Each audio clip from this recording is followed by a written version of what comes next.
और यह राष्ट्र क्या है, यह राष्ट्र कैसे शुरू होता है, इसकी क्या कल्पना है भाई। राष्ट्र हमारी आस्थाओं, परंपराओं, सरोकारों का एक भावनात्मक लगाव है जिसे हम राष्ट्र कहते हैं। हर फंक्शन में, सरकारी हो गैर सरकारी हो, अक्सर आपने देखा होगा कि सरकारी फंक्शन हो, संवैधानिक फंक्शन हो, कोई प्रधानमंत्री हो, कोई गृह मंत्री हो, कोई सरकारी पद का व्यक्ति आए, तो आप देखें कि दो चीजें होती हैं। एक तो जनगण होता है, क्योंकि वो हमारे विधान का हिस्सा है। उसकी एक प्रक्रिया है कि जब वो होगा तो सबको खड़ा होना है। यह बात अलग है कि कुछ लोग नहीं खड़े हो रहे थे, उन्हें हम परमानेंटली खड़ा कर देंगे, वो खड़े रहेंगे, चिंता मत कीजिएगा। वो जनगण पूरा होने के बाद भी खड़े रहेंगे, ध्यान रखिएगा, अगले 10 साल में।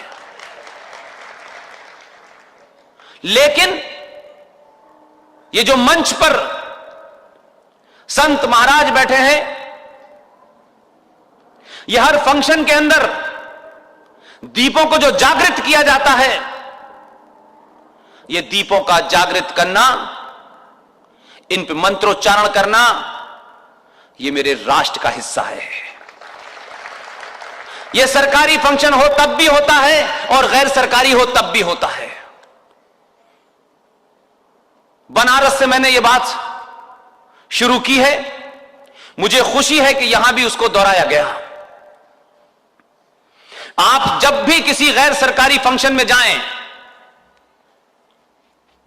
जहां कोई संविधान की बाध्यता ना हो और संविधान पर बैठे हुए लोग या संसद की शपथ लिए हुए लोग भी अगर मंच पर बैठे हों, तो भी जब दीपों को आप जागृत करते हैं तो साथ में मंत्रों का उच्चारण कंपल्सरी कर दीजिए। यह ऐसे फंक्शनों से होगा और फिर दिल्ली में भी शुरू हो जाएगा। और यह बात कहते में मेरा यकीन है, विश्वास है। इस 3 साल के दौर में मैंने बहुत कुछ कहा है, सुना है, और इसलिए यकीन है कि अगर आप किसी बात को बाबुलंद आवाज को अपने पूरे विश्वास के साथ, धैर्य के साथ जब आप कहेंगे, हो सकता है 20-25 साल पहले आपकी आवाज कोई सुनता ना हो। जिसका जिक्र जगदीश भाई कर रहे थे, 370 को आपने बहुत सालों से सुना, लेकिन 35A को आपने मई 2014 से सुनना शुरू किया। चीफ जस्टिस तक नहीं जानते थे यह आर्टिकल 35A क्या भला है। हमने कहा 370 की जड़ में यही सबसे खतरनाक है। चीफ जस्टिस साहब ने फैसला दिया, नहीं दिया, वो तो चल रहा है अभी भी।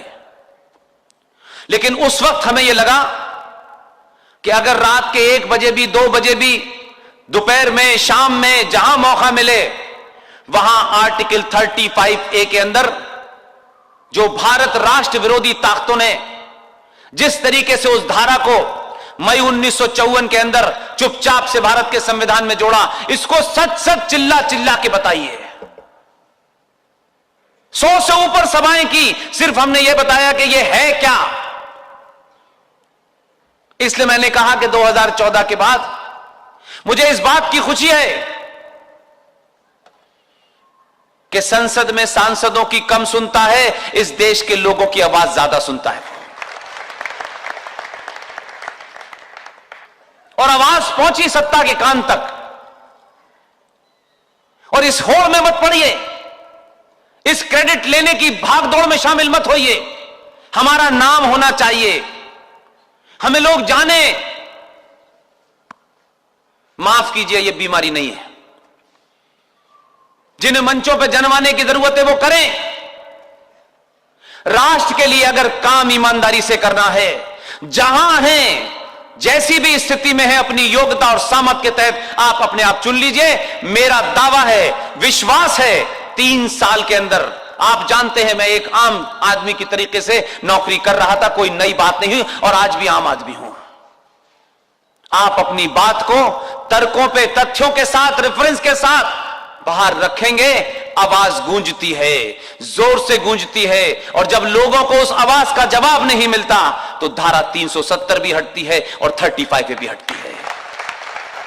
हमें इसकी कोई किसी किस्म की बाल बराबर भी हमें इस बात की कोई इच्छा नहीं है कि कोई हमको जाने।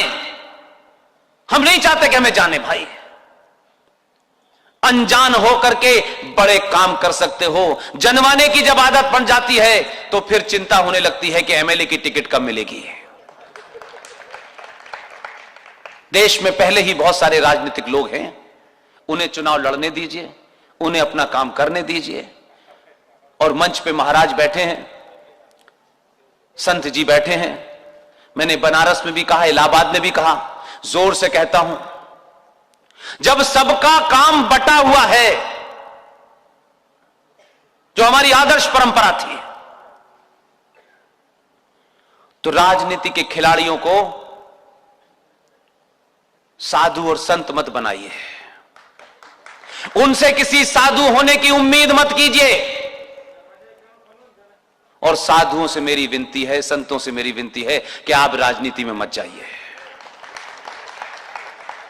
हर खेल के नियम है, जिस खेल को आप जानते हैं वो राजनीतिक नहीं जानता, और जो राजनीतिक का खेल है वो आप नहीं जानते, क्योंकि आपने जो वस्त्र धारण किया है वो राजनीति को शोभा नहीं देता।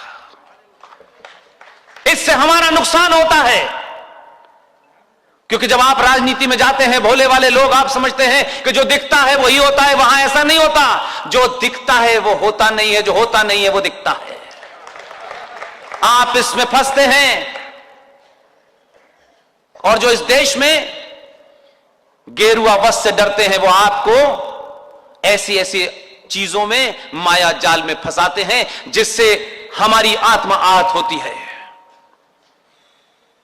इसलिए मैंने शुरू में कहा, भारतीय राजनीति में जो खेल खेला जा रहा था उसमें आदर्शवाद की जगह नहीं थी। जिस दिन आपने खेल को खेल की भाषा में खेलना शुरू किया तो 19 साल के विजनरी का गुलाब का फूल और विश्व के सबसे बड़े अर्थशास्त्री का गणित फेल हो गया, और जिसके बारे में कहा जाता है कि ये कितना पढ़ा लिखा है, अंग्रेजी बोलता है कि नहीं बोलता, टाई पहनता है कि नहीं पहनता, क्या खाता है कि नहीं पहनता, उसी ने पूरी राजनीति पलट दी है। इसलिए राजनीति में आपकी डिग्री काम नहीं आती। राजनीति में जो आपके मध्य मुकाबिल है उसको पटखनी कैसे दी जाती है, इसका हुनर सीखना होता है। राजनीति में कोई नियम नहीं होते। ये जो हमारे यहां लोगों को बड़ी आदत पड़ गई है, देखिए ये पॉलिटिकली ठीक नहीं है। सत्ता पे जाओगे तब पॉलिटिक्स ठीक करोगे, तो पहले सत्ता पे पहुंचो। सत्ता पे पहुंचने का जो रास्ता दूसरों ने अपनाया था, आपके आदमी ने उससे 10 गुना बड़ा रास्ता ढूंढ लिया है। इसलिए अब कह रहे हैं ये ठीक नहीं है। बोला अब तो मेरी चलेगी। अब तुम्हें ठीक नहीं लग रहा है तो मैं क्या करूं?